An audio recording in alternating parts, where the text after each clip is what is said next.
Aircraft Act 1934, Section 3 talks about power of central government to exempt certain aircraft. That government gives certain exemption. Aircraft Act 1934, Section 4 power of central government to make rules to implement the Convention of 1944. Aircraft Act 1934, Section 5 talks about the power of central government to make certain rules. Aircraft Act 1934, Section 6 talks about power of central government to make orders in case of any emergency like COVID. Aircraft Act 1934, Section 7, the power of central government to make rules for investigation of accidents. Aircraft Act 1934, Section 8 talks about power to detain an aircraft. If you are violating any rules, the aircraft will be detained. Aircraft Act 1934, 8A, power of central government to make rules for protecting the public health. The best example is the COVID. Aircraft Act 1934, Section 8B, emergency power for protecting the public health. That also a better example of a COVID where government has come up with certain protocols for handling of flights, the quarantine, the various social distancing and all we have seen in the recent past.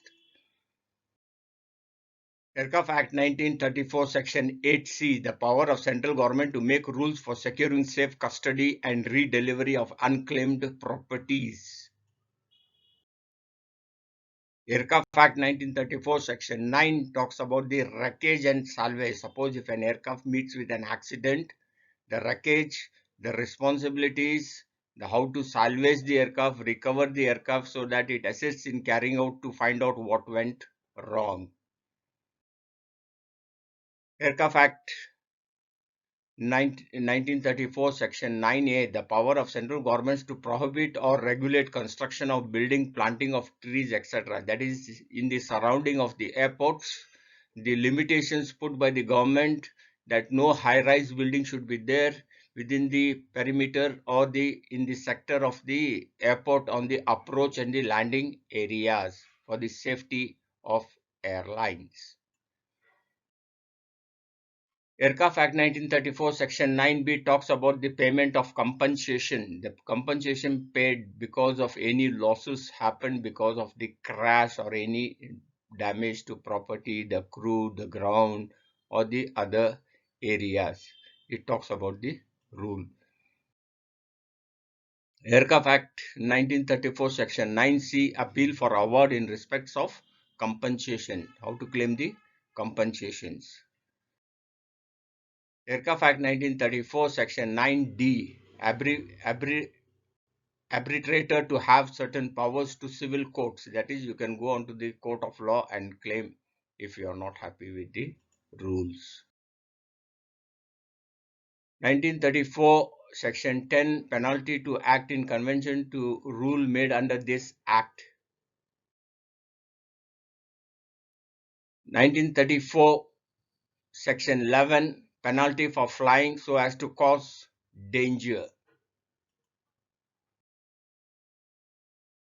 Aircraft Act 1934, Section 11A, penalty for failure to comply the direction issued under the Section 5A.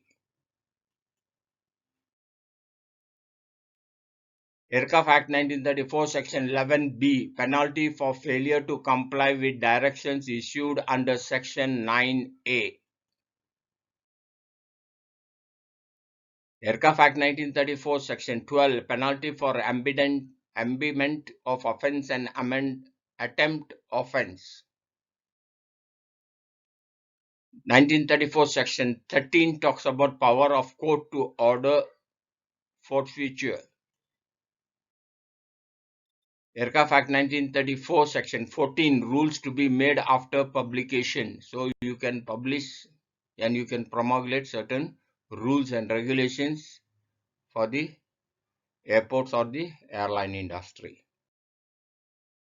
Aircraft Act 1934, Section 14A, laying of rules before Parliament. So, if any findings are there, you may require certain approval by the governmental authorities. It can be put across to the Ministry of Civil Aviation in the Parliament. So, both the houses of the Parliament will be passing it, where President will be issuing it, and it will come as a gazette notification that becomes a law. Aircraft Act 1934, Section 15, use of patent invention on aircraft not required in India.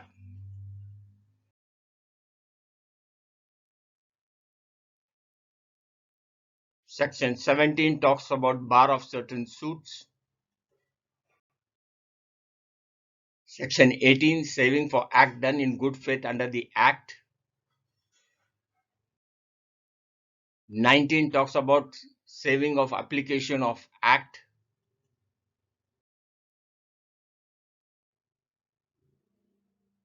Aircraft Act 1934 is to make better provision for the control of manufacturing, process, use, operation, sale, import and exports of aircraft.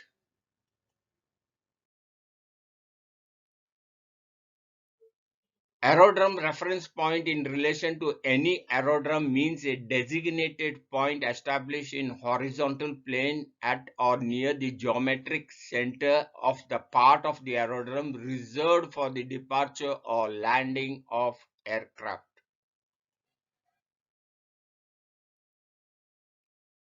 Power of central government to make rules subjected to provision on section 14. The central government may, by notification in official gazette,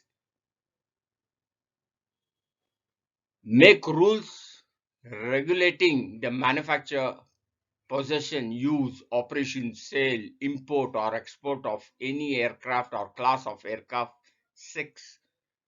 And for securing the safety of aircraft operations. The Carriage Air Act 1972 Section 5 is regarding liability in case of death. Aircraft Act 1972 Section 6 talks about the conversion of francs. This is a unit value which is taken as a currency value equivalent to the gold. You can Google it for the further details. Carriage Act 1972 6A talks about special drawing rights.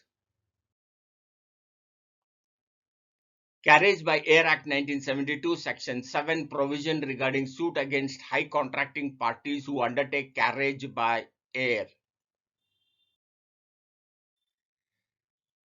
The Carriage Air Act 1972 Section A talks about the application of Act of Carriage by Air which is not international, that is exclusively meant for domestic airlines or the domestic sector of flying. The Airport Authority of India Act 1994, number 55 of 1994, to provide the constitution of the Airport Authority of India and for the transfer of vesting of undertaking of the International Airport Authority of India and the National Airport Authority of India in the Airport Authority of India to constitute for a better administration and cohesive management of airports and civil enclaves where air transport service are operated or intend to be operated, and all aeronautical communication station. Basically, what before the Airport Authority of India, there were two organizations which have been functioning like one was the National Airport Authority of India, which is for domestic, and the International Airport Authority of India, which was for the international. Clubbing together in the year 1993, 1994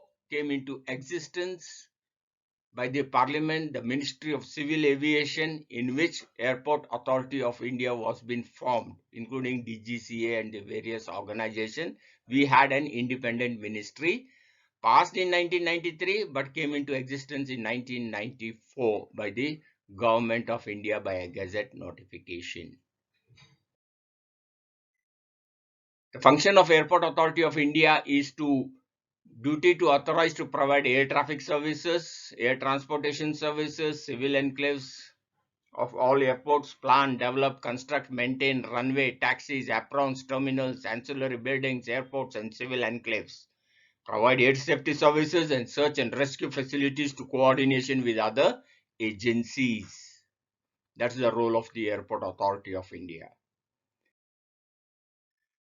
Offense of committing violence on board in aircraft in flight is committing an violence act of a person on an aircraft in which a flight is likely to endanger the safety of such aircraft, destroying an aircraft in service or causing damage to such aircraft in such a manner as to render it incapable of flight or which is likely to endanger its safety in flight, communicate such information which he knows to be false or endangering the safety of an aircraft in flight.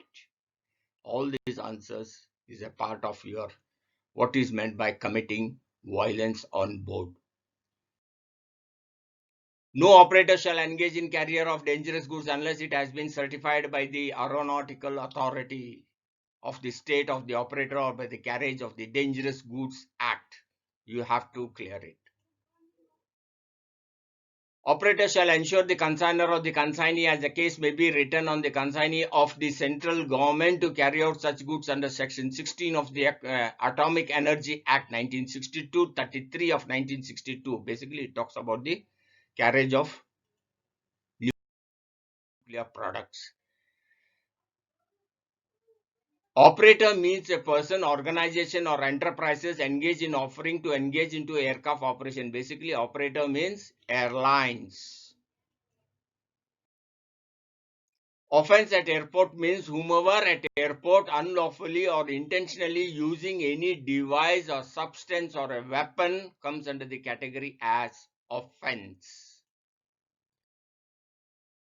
Offense of committing violence on board an aircraft in flight is committing an act of violence at a person on board an aircraft in flight which is likely to endanger the safety of such aircraft.